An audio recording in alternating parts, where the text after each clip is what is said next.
نحن أمام استحقاق العبور التالي، وأكبر معوق لحركة الاستقرار وحركة النمو والتنمية والنهضة هو الفساد.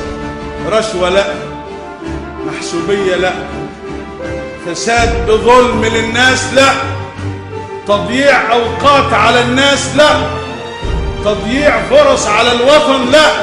فهؤلاء الآن لأنهم حاسين وفاهمين وعارفين إني بفتح الملفات الفاسدة هذه، إذا لم يرعوا هذا البعض الذي يحاول أن يخرق أو يوجد خرقا في سفينة الوطن لن يرحم شعب مصر. ورئيس المنتخب فاسد مستحيل. هذا أمر وطن.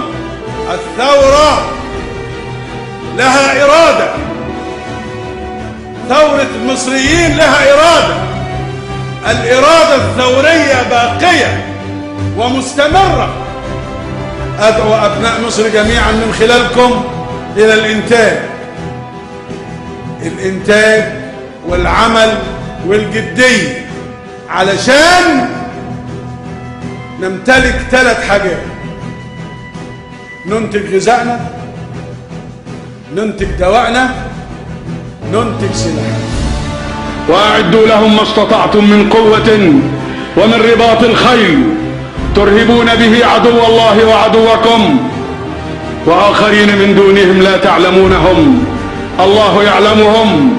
إذا أديتم ما عليكم، إذا كنا يدا واحدة، إذا وظفنا كل مواردنا لصالح وطننا، إذا قمنا بواجبنا كاملا، على قهر المعتدي، قادرين على حماية الأرض والعرض والوطن والأمة كلها. نفوسنا جميعا تتوق إلى بيت المقدس. أوقفوا إراقة الدماء، وإلا فغضبتنا لن تستطيعوا أبدا أن تقفوا أمامها. غضبة شعب وقيادة